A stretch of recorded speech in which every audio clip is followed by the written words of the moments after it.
Good evening, Mr. Ma. Good It is a great honor and pleasure for us all to have you here. I'm going to start with the conversation with a few questions. At the midst of the 90s, when you started your first internet ventures, the World Web was still at its inception, in its diapers. With some few tens of thousands of sites, today it has many hundreds of millions of sites. What did you see then that others didn't? Well, thank you so much for inviting. It's a good question. Let me answer in this way. I was so bad at schooling. I failed again in my university and high school test. I tried 3 years for entering university. And then finally I got into the post university in my city, which today I believe that is the best university in the world. Hangzhou Teachers College. So I never thought I would be a teacher. I hate to be a teacher in China. A boy to be a teacher, people look down upon you at that time.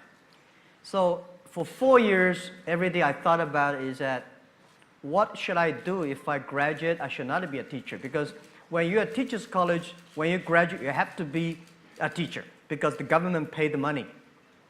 So when I graduated, I was assigned to teach in a university because our university was supposed to train middle school teachers. 500 graduate students, 500 students graduate. Only one of them can be assigned to the university. 499 went to the go to the middle school. So I was the only one chosen to teach in the university. My president, he saw me at the gate and he said, "Jack, I know you will leave, but promise me in 5 years, teach in that university. Don't leave, just stay there." So I said, "Okay, President, I promise." When I joined that university, I did not know my pay was so bad. Less than $10 a month. And because I graduated from a very poor university, the other teachers, they all from Tsinghua, Beida, so I was looked down upon. But I promised for 5 years. So for 5 years, I've been teaching, I worked hard, and then I was elected by students the best teacher of the university. And then I said, okay, 5 years, I kept my promise. Number 6 year, I started to love to be a teacher. And then I thought, everything I taught my students are the things I learned from books. I should leave the school, spend 10, 15 years, get all the experience, and then go back to teach. Then I could be a good teacher. That was thinking. Then I went to the United States. They're still waiting for you. Yeah, so then I went to the United States. I found the internet. I just wanted to find a job at that time. I'm looking for a lot of jobs, all filled. People don't want me. They say, I know, even looking for a job in a hotel, they say, "Hey, you're not good looking enough." So I discovered the internet in Seattle, 1994 in December. I searched the word beer. I was so scared of the computer. And my friend said, just to search whatever you want to search. At that time, there's called Lycos. The earliest Mosaic, the browser, very early days. They say you search anything. So I first word search beer. There's no beer information on the internet from China. There's a Japanese beer, German beer, US beer. And then I search China. Say there's no data about China. So I thought about, if I can put some Chinese information on the web, when people find out, that might be a good opportunity. So I did not know internet would be that big. I just wanted looking for a job. That was the original thinking. I wanted to leave the school, build up something.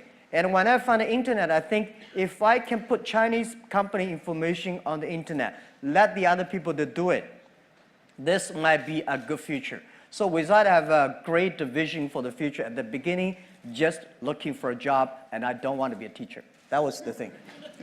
Honest answer. It's well known that you've been an English teacher. So let me, with your permission, allow me to teach you Hebrew. One word. One word in Hebrew. Okay. It's not very complicated. In Hebrew, when we want to say, it's a slang word, but we want to say something is doing really great or super okay, we say sababa. Sababa. Sababa. Sababa. Looks Sababa. like Alibaba. Sababa. Exactly. That's now. Sababa. So one can say, and especially you, Alibaba is sababa. Thank you. Let's do it. Let's do it together. Yeah, Alibaba Is Sababa. You see. So Thank you. after you led the largest IPO in history, a few years ago, you are quoted as saying to investors that Alibaba would become the 5th economic entity in the world, following US, China, Europe, Japan. What was your vision to achieve that? Yeah, because I never thought we would be today. I never thought I would be today. I think for my, when I leave university, I thought just doing something, and 10, 20 years later, I can go back to teach. I never realized I can achieve that much. When we look back, today we have close to 70,000 excellent young people in my company. We have so much data, technology, inference, 700 million users. I think all the things does not belong to me. There must be something that somebody in the sky wants. Jack and your people should do something different. That was the thinking in the past 10 years always. But when our company went IPO, today we're like a $400 billion market cap. This does not belong to us. And why we succeed? Because we support the young people, we support the small, medium-sized companies, we support the women. And because of supporting these people, they succeed. So we believe, how can we last our success? We believe we should support more young people. We should support more SMEs. We should support more women. If they are successful, we will be successful. That was, because I believe one thing, when you have a cup of $2 or $3 million, that money belong to you. When you have $20 million, you have problems about money depreciation, you should buy this stock or that stock. When you have more than $100 million, $1 billion, that money does not belong to you. It's the social responsibility. People trust you, ask you to manage the money better. So that was the thinking. And then we decided, we say, we should make an economy that is big enough with that economy, we can enable every young people, every small business, every woman, globally. They want a global buy, global sell, global deliver, global pay, and global travel with the technology we're giving. We can create 100 million jobs for the world. Today, we create 33 million jobs for China. We hope the 5th largest economy of the world, that digital economy, can enable 100 million jobs for the world. We can enable 2 billion population in the world. They can shop and buy everywhere. And we can create 10 million small business. They can be profitable through the internet. That was the vision. I don't know in my life can achieve that, but somebody will achieve it. If we continue to do it, if we cannot reach it in 10 years, why not 20 years? Why not 30 years? People should continue to do it, and someday, if somebody really reach that, we'll feel very proud.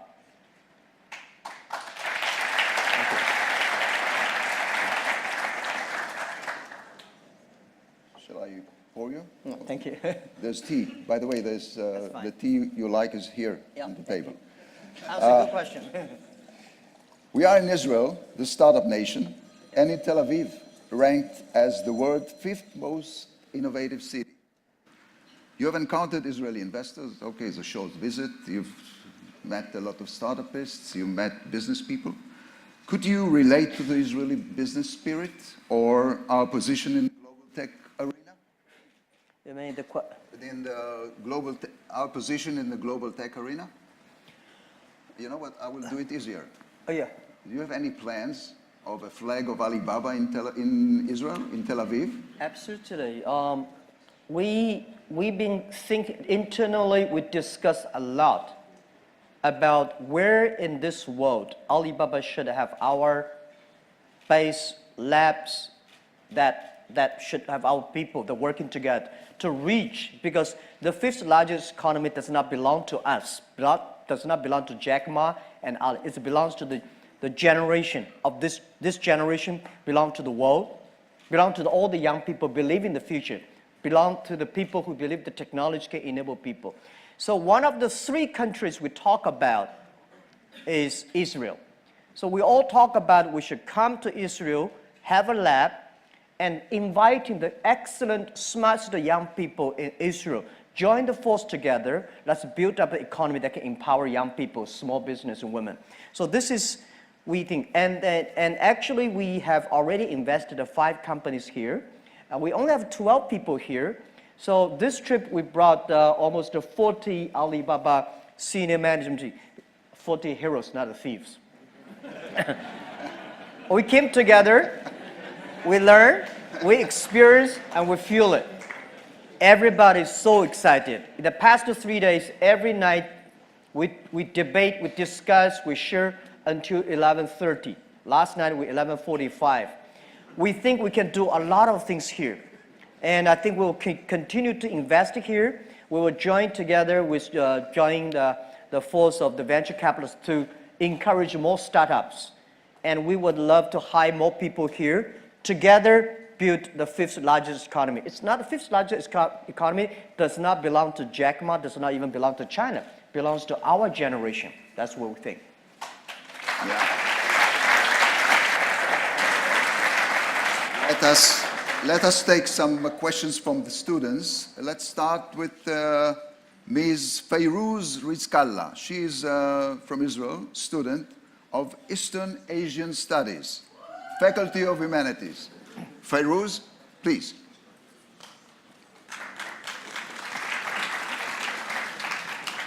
Hi, can you hear anything? No. Nope? Okay.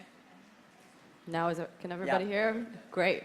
I'm very honored to be here and to be the first person to ask a question. As said, I am a student of East Asia Studies in Chinese and also Business Management here in Tel Aviv University. So therefore, I decided today to ask my question both in Chinese and in English. Good. So it's an opportunity for me to try my Chinese. I'll start with the Chinese version. 你今天能给年轻人最有价值的决议建议是什么? Which is, what is the most valuable professional advice you can give to young people today? Thank you. I think everybody is made unique and different. So you must have a unique and different way. A lot of people today have a lot of complaints. Say, I don't have opportunity. I complained a lot when I was young and suddenly realized complaint does not solve any problem. Where the opportunity always in the place where people complain.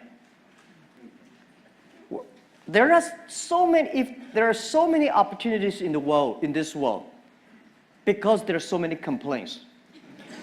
If you can solve the complaint, one of the complaints, that's the opportunity.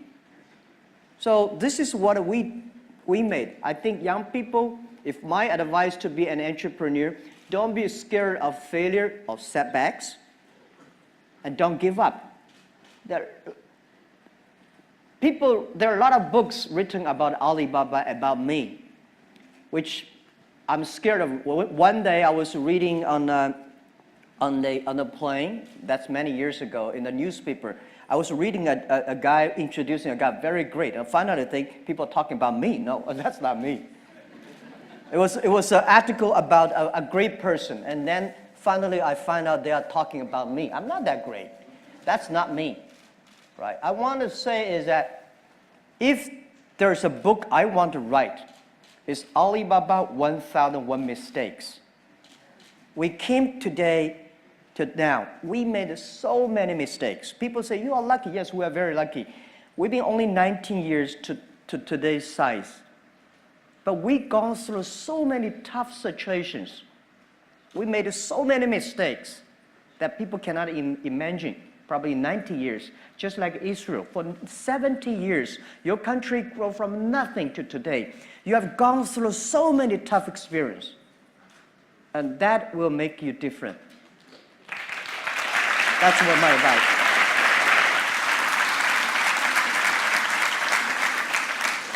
Next student is Miss Chen. She's a student from China, studying here in Tel Aviv University, MA in archaeology. By the way, your Chinese is very good. Good. Yeah. Miss Chen, please. Good evening, Mr. Man. It's a great honor to have you here. And you know, Taobao means a lot for Chinese overseas students, especially in Israel. My question is, if you could magically meet anyone from the past, who would that be? Thank you. Meet or be the person, that person? You mean magically Meet that in person? Yeah. Well, there are a lot of people I want to meet. In China, if the person I want to meet is Deng Xiaoping, without him, there would be no Alibaba. It's the reform. China was so set back and closed. And Deng Xiaoping said, let's open the door. And I know he loves smoke. When he stopped smoke, he got sick and he passed away. And I want to have a cigarette with him and thank him. And I want to thank a lot of people that in the history that, you know, these people made great things that made us. So I think that Deng Xiaoping I would love to meet. And also Albert Einstein, right? And I also love to talk to the famous Jewish, Karl Marx.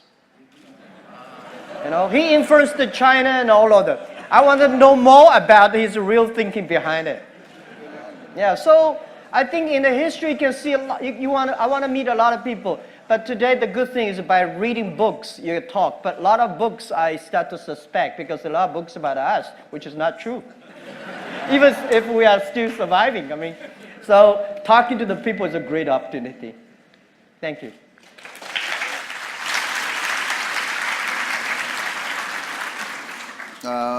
Next student is Miss Whitney Stewart. She's from the University of Pennsylvania. She's studying at Tel Aviv University at a study abroad program, which they come for a few months to study here, one semester. So Whitney Stewart, please. Hi, Mr. Ma. Thank you so much for being here with us today. It's an incredible honor. I would like to ask if you hire based on a specific educational background. Thank you.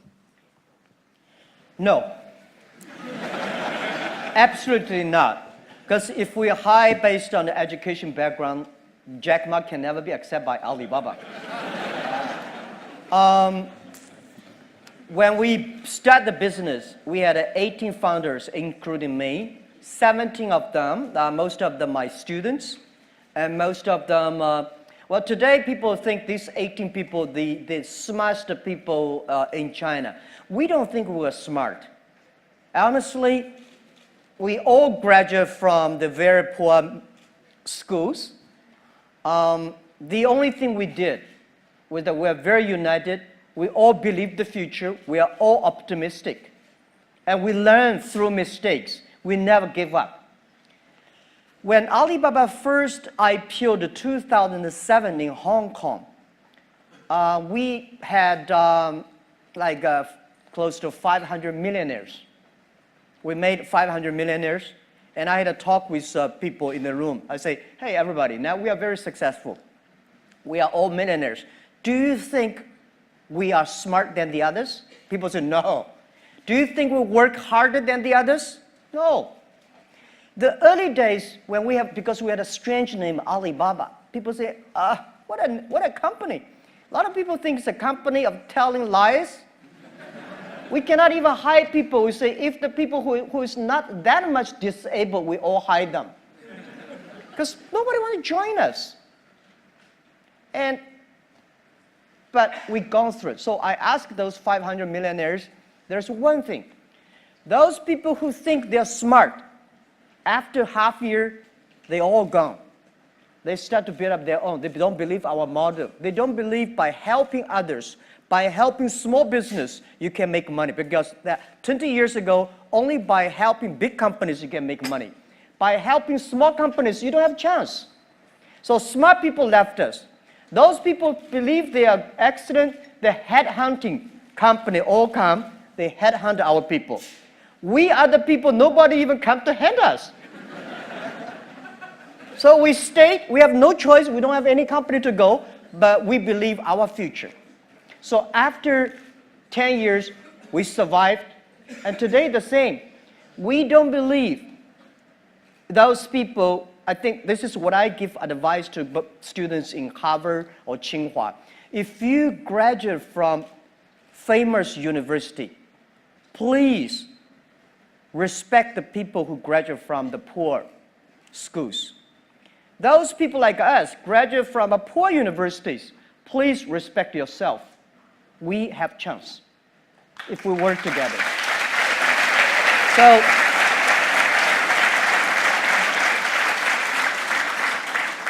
of course, we would love to have great students from Tel Aviv, from Tsinghua, or Harvard. But the most important is that you find the people with the fighting spirit, learning spirit. And this is what we hire people for, not because which school you're from. Even to now, we said we would rather not having students from Beida and Tsinghua because we believe Beida, Tsinghua University should go to the small, medium-sized companies, not us. Because we are helping small, medium-sized companies. If we take all the talents away, because today we have a lot of cash, we can giving high pay to get the best students from university. If the society is poor, no matter how strong you are, your company will be poor. So this is what we believe. They should go to SMEs, empower SMEs, and then we help together. That's what we believe.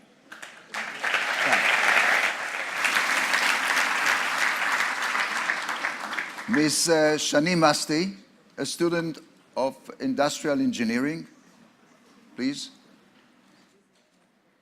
Hi. I really appreciate the vision that you have for the younger generation. And considering that, I was wondering, what do you wish for your children? My children. I want them to be healthy, to be happy, do things what they like. They don't have to sort of like do what the father wants them to do. They do things what they want.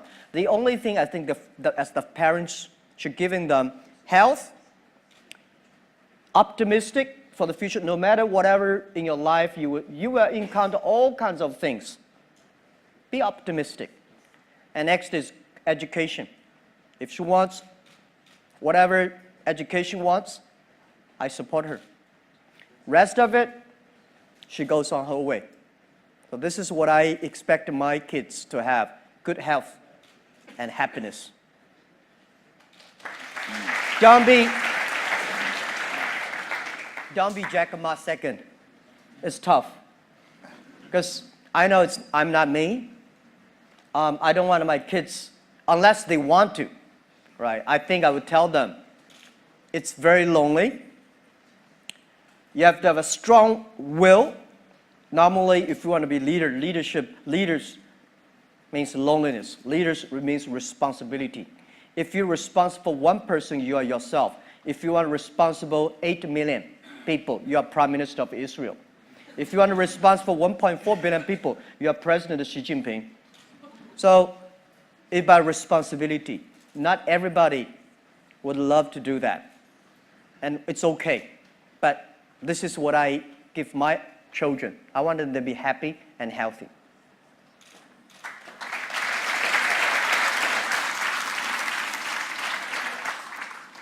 Mr. Elliot Ashkenazi from Belgium is a student of, listen to this, International Program for Conflict Resolutions and Mediation Studies. Mediation Studies of Social Sciences.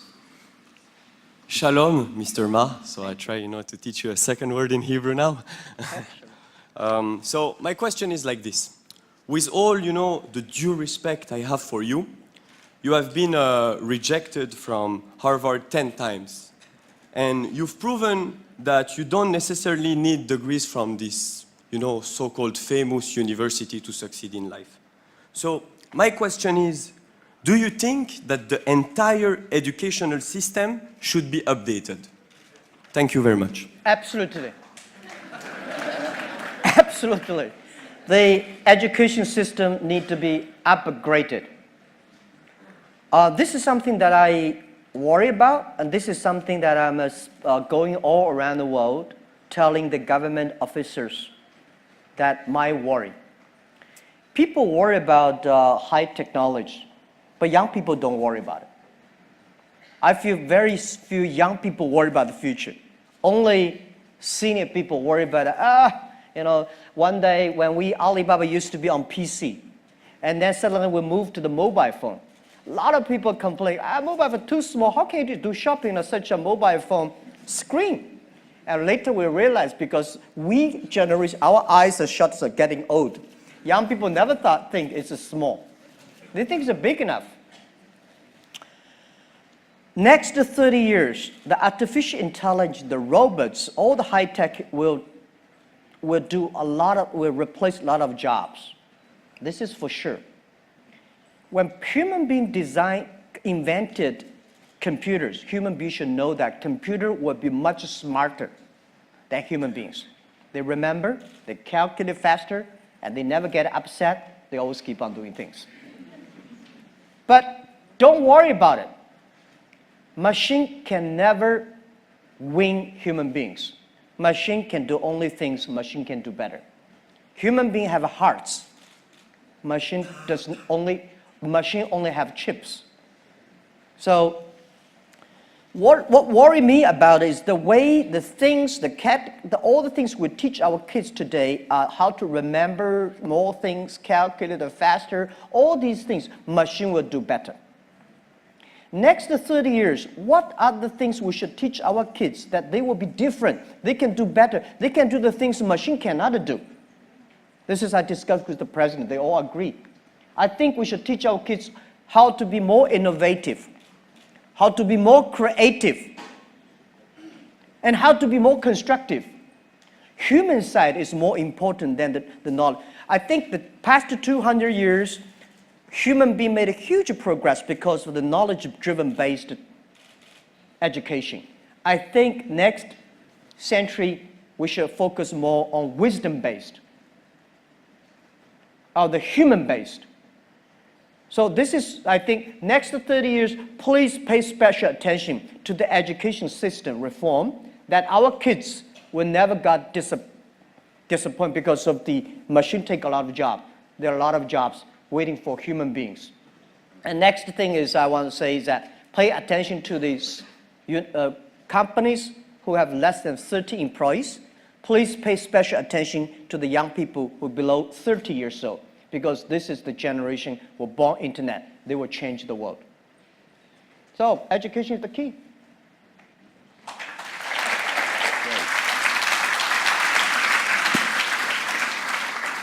Next student is Yaden Shefi, student of accounting and business. Please. By the way, we need a lot of social scientists in Alibaba. Because we have so many, we are managing an economy over 700 million people. That's so complicated. 1% of the bad guys, we got 7 million bad guys. And how to deal with it?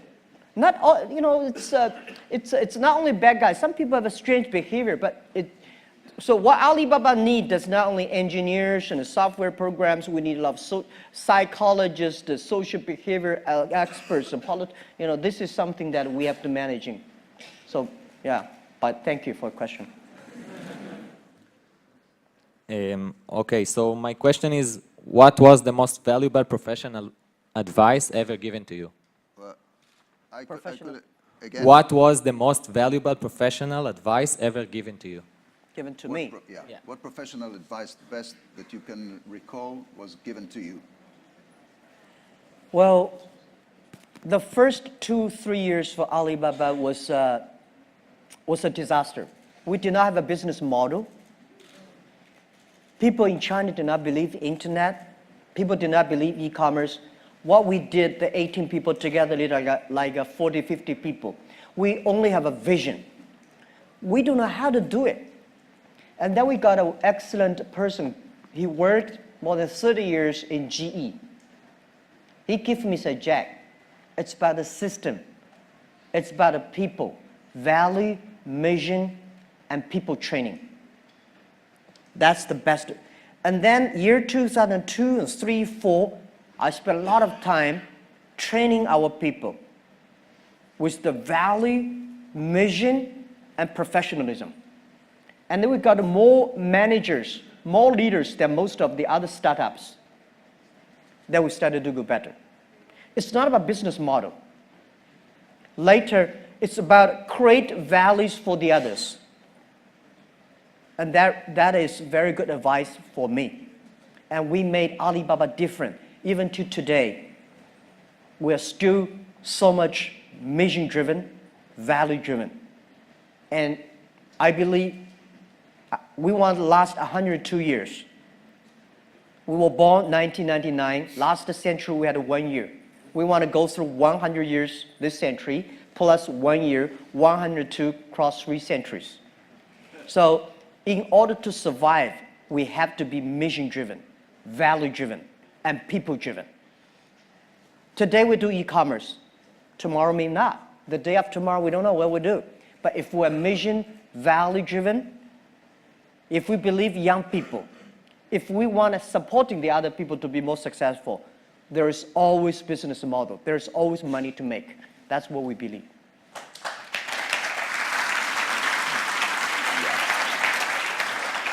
Next student is Mr. Mauricio Figuera from Mexico. He studies laws. You still need lawyers in Alibaba? Yeah, we Lawyers? need a law. Yeah. We need a law, but not necessarily lawyers. Sorry about that. Okay, he studies Master of Law at the Faculty of Law. Please. Yeah, thank you very much. I would like to know which is the first trait that you seek in a job candidate. Whichever the... What, The first what quality. are you seeking in a job for a new candidate in a job? For a new job candidate, what are you looking for? Oh, what I'm looking for? Not Well, lawyers. He doesn't no. think about lawyers. sorry, we do a lot. We have like 200 or 300 lawyers. When Alibaba was in my apartment, I never thought a company need a lawyer. I never thought Alibaba in the future will have like more than 3 lawyers. Today we probably have 300 lawyers. Well, we need a lot of jobs because today we are handling 700 million users.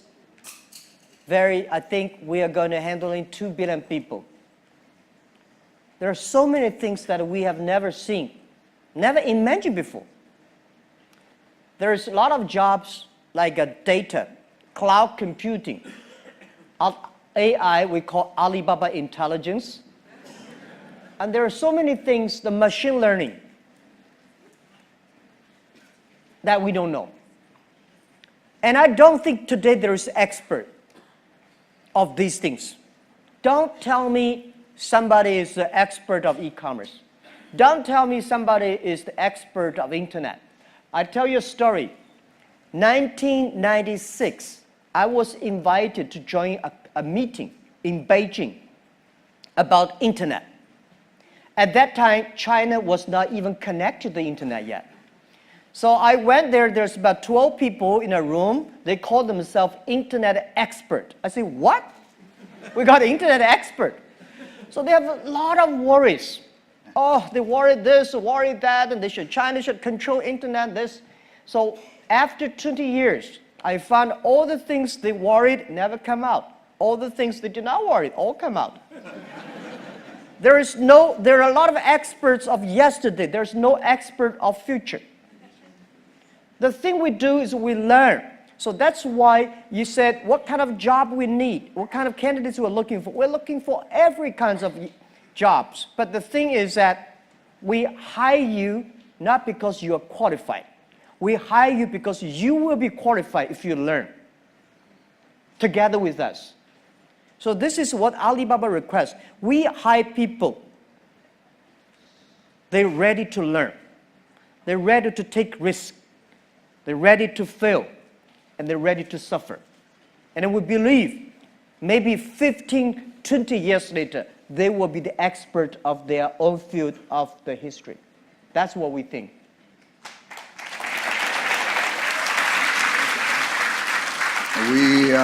We're going to conclude the session, so let me ask you, before we conclude, a personal question. You being at the helm of a mega company is always stressful.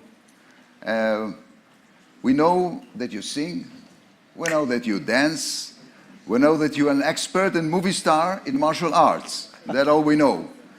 But what do we don't know that you do only for yourself? To relax, to wind up? Tell us something that we don't know. Of course, there are a lot of things you don't know, and And we won't know. Okay. Yeah, you say I sing. I sing very good in my bathroom. But when I sing in the public, always feel. I feel this 3 times. In front of my colleagues, first time I feel 30,000 colleagues in the big auditorium. I thought I can sing well in my bathroom, so I started to sing there. Filled. And I love to paint. Oh, that's new. Yeah, I love to paint, but I'm not traditional painting. I think if Picasso can do it that way, why should I cannot do it that way? But I painted, and I got criticized by a lot of artists in China. They say, you are destroying our art. There are 3 Jack Ma's, I think. The first Jack Ma is people's imagination. You think he's great, he's bad. I think Jack Ma is not great, is not bad, he's not smart, he's a normal. The day when I told my 17 founders in my apartment, I say, if Jack Ma and his team can be successful, 70 or 80% of young people in China can be successful. We're not smart, we don't have money. We don't have technology. We don't have anything. The only thing is that we work together for future. So we said, if we succeed, 80% of young people in the world, they can be successful. That was who we are. So people think, Jack, this is that your imagination. That is not me. So when I look at people say, hey, Jack Ma, people criticize him. I'm happy. People criticize. That's not me. People praise him as, that's not me. I know very well this is not me. The second Jack Ma is the CEO, chairman of Alibaba. That's a tough job because all the easy, good things my team finished. And tough job. The things that came to me, normally not easy. You have to be, you have to be a CEO like. This is not me, it's my job. It's me, it's my personal. I'm a straight boy, like any boys, in a poor family. I came from a very poor family, poor education. I love to make friends. I love to have fun.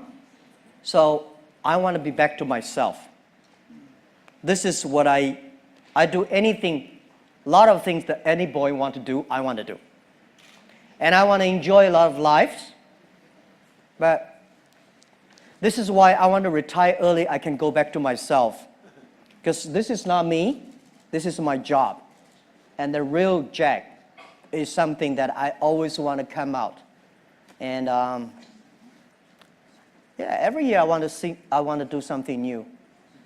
Well,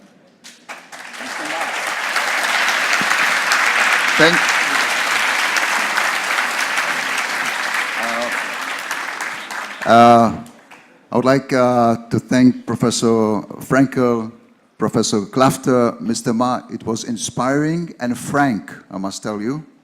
Dear audience, Mr. Ma is shortly be awarded a Tel Aviv University honorary doctorate. So let's give him a round of applause.